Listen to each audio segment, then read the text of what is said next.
This is Channel 9 Eyewitness News at 6. Coverage you can count on.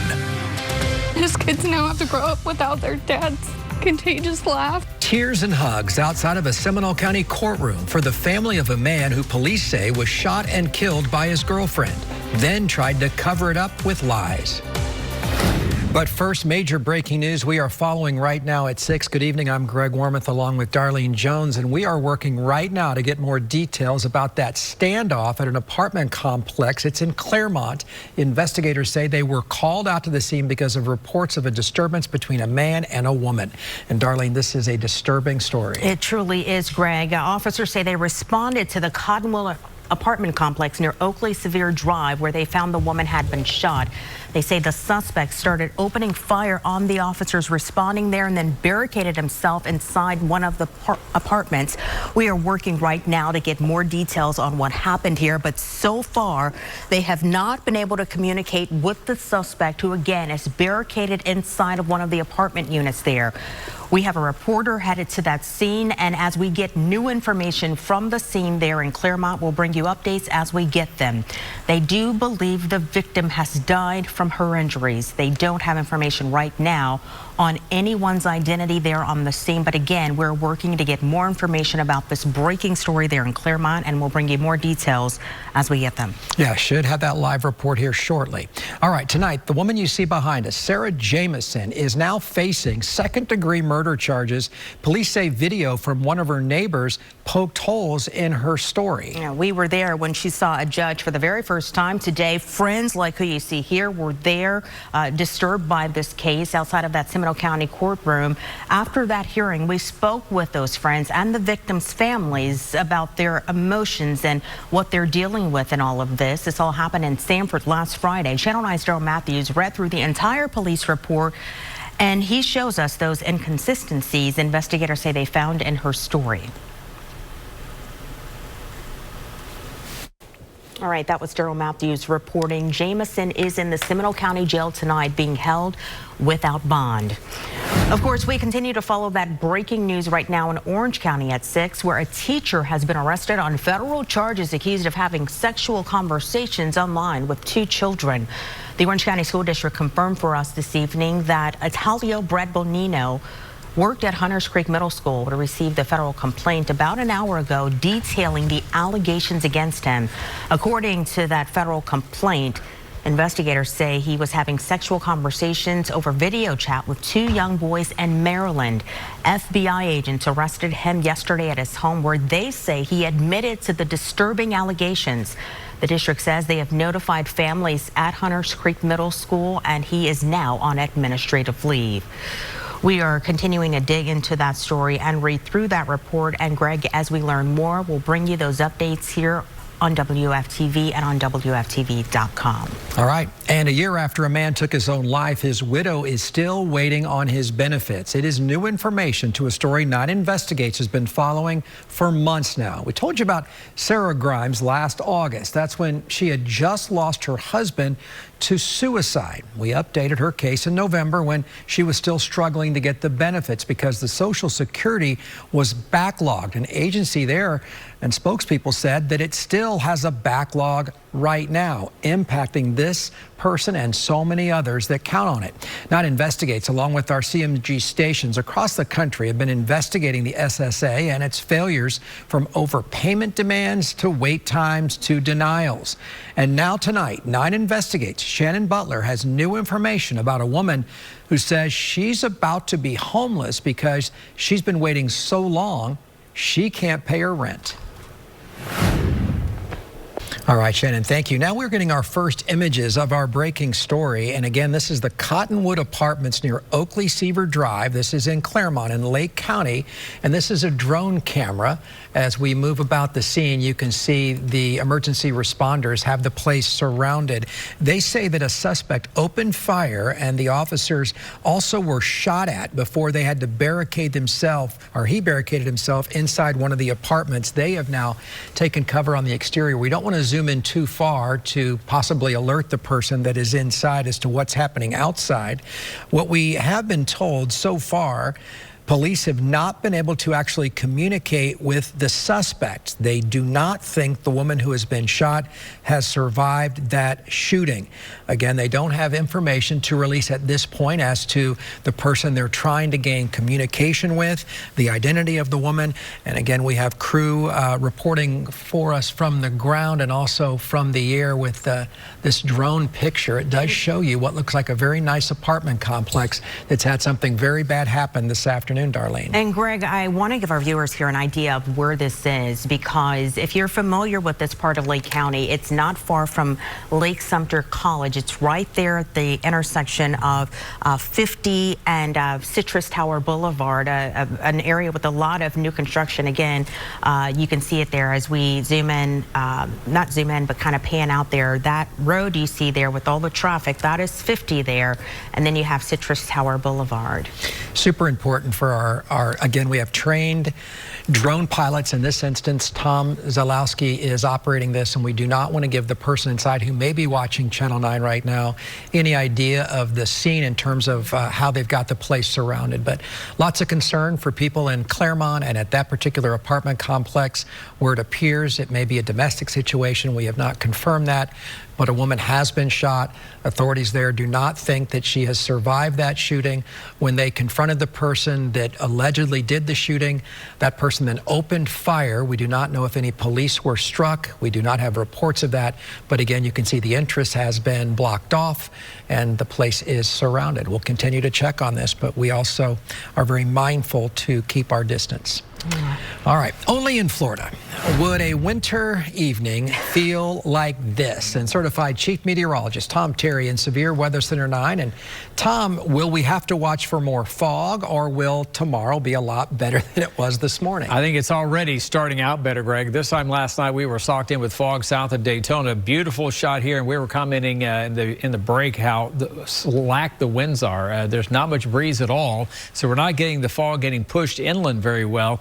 We will see some coastal fog patchy tonight, and what I'm really going to keep an eye on is just patchy fog early Thursday, but more widespread fog. This is Friday morning, so the fogginess is going to give us, I think, a one-night hiatus. Then it returns. I'm also updating our temperatures and our rainfall pattern as we take a look through the upcoming weekend, Greg. All right, Tom, and you can always track this nice weather where you live by downloading the free Channel 9 weather app.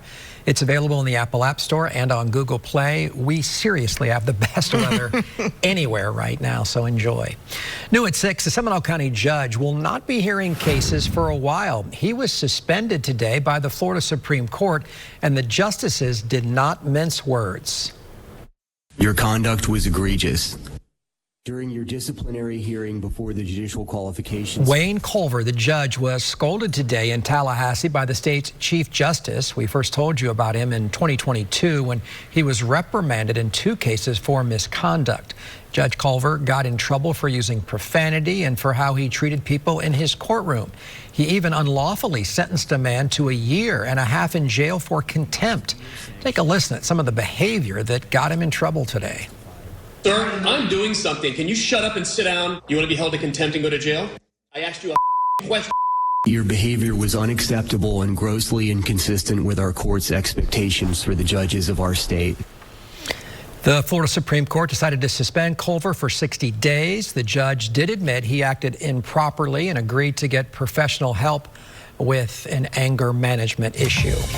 Well, you may soon notice big changes to Port Canaveral. Well, what port leaders may have to do because of smooth sailing on the water. Sky Witness 9 on Channel 9 Eyewitness News, bringing you closer to the scene during live breaking news. Sponsored by attorney Dan Newland.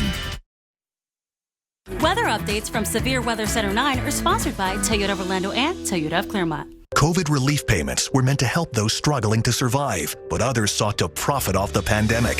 The amount of fraud that was perpetrated is staggering.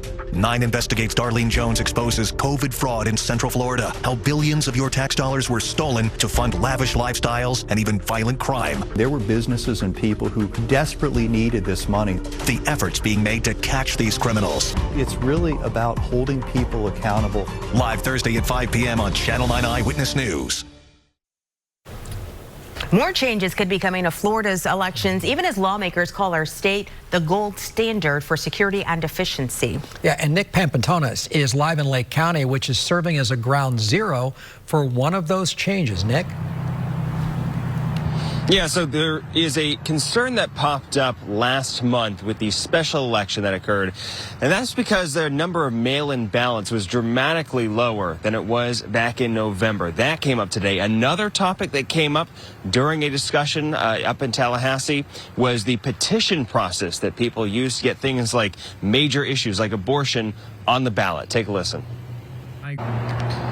You can expect these conversations to continue heating up through when the legislative session starts in March. As for the special election that's happening here in Lake County, that will take place April 1st. So if you want to vote by mail, make sure you renew that request. Live in Tavares, Nick Papantonis, Channel 9 Eyewitness News.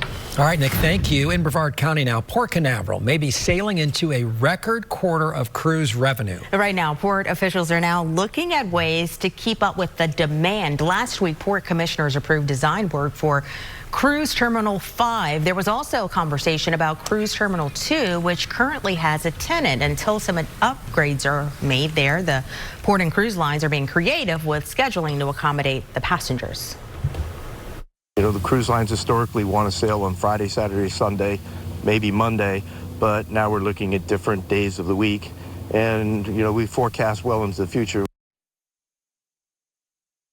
16 ships call the port home, and Tom is always down for a cruise, but look at the clouds hovering there over the port right now. Yeah, totally different story today. Yesterday, we couldn't even see what was going on over at Port Canaveral. Now it's wide open. We got changes that we're going to talk about coming up in just 30 seconds. This is Eric. When he got injured in a car accident, he called Morgan & Morgan. He not only gets a lawyer, he gets trial lawyers like Sam and Jessica who are in it to win it. He gets his own investigators with briefcases, leather ones.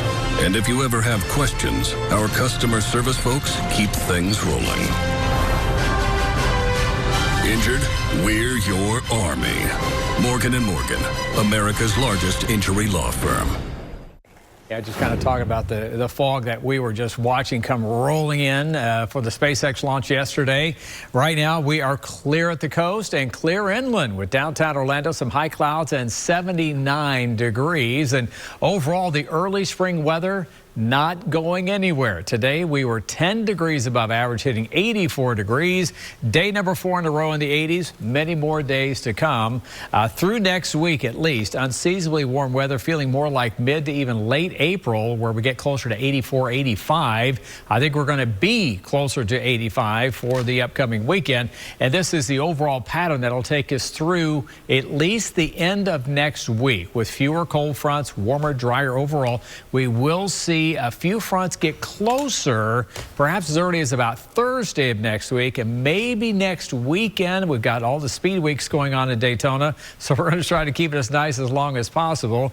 This is a look at Kissimmee and St. Cloud, right around 84, and then climbing a bit by Sunday. That would be ridiculously warm for February, but the last couple of years we've had these really warm February, so this is not all that uncommon here lately anyway. This is early warning future track 9. You can see a couple of clouds and a little bit of fog here early on in the morning. I think a better chance for fog along the Gulf Coast here, and this will continue especially on Friday and Saturday morning. So if you have a trip planned north out of Marion County, 75, Gainesville, Tallahassee, heading up to Atlanta in the morning, you're going to run into some of that fog issues. But we won't have much tomorrow for Metro Orlando. We're back in the 80s, 84 degrees for yet another day. And the mid-February rain outlook, I kind of mentioned if you're heading north, there's the fog. There's also going to be a pretty good chance for some heavy rain farther to the north, and we're just going to be on the edges of it, more likely toward Thursday of next week. Just a slight chance for rain returning. 7-day forecast, weekend always in view. That is exactly what it's going to be like here on average once we kick into spring, but it is a bit unusual here for February. We'll be right back. Today's weekday payday word of the day is prosper. Enter at WFTV.com for your chance to win $1,000. I'm Clark Howard. Inflation is punching us in the gut. but I'm going to show you how to fight back on Channel 9 Eyewitness News. This sports segment is sponsored by Southeast Steel, where you get the best deal. This time next week, I'll be talking to some of the best drivers in the world at the Daytona 500 Media Day. We're just 11 days away from the 67th running of the Great American Race. And the UCF softball team opens the season tomorrow. Greg and Darlene, back to you. All right, thank you. And back to that breaking news on a potential standoff in Claremont. Channel 9's Giovanni Diaz just arrived. Gio, what have you heard? Hey, Greg, yeah, we just got here to the scene. You can see it is still very active right now. We are on a Hooks Street in Claremont. Officers arrived here at the Cottonwoods apartments around 4 p.m. today, where they found a woman who had been shot. They said that the suspect that was there at the time actually opened fire against them and barricaded himself inside one of the apartments in there. We have heard, although it has not been confirmed, that the victim might have died because of her injuries. And so far, the police here have not been able to actually communicate with the suspect that's in there. We don't have a name or even ages for the folks who are involved in this situation here. Again, it is very active. We just got here at the scene. I'm going to start asking questions around here, and I'll make sure to keep you posted on air and online at WFTV.com. That's the latest here in Claremont. I'm Giovanni Diaz, Channel 9 Eyewitness News. All right, Gio, thank you. We'll see you at 10 and 11 tonight. Take care.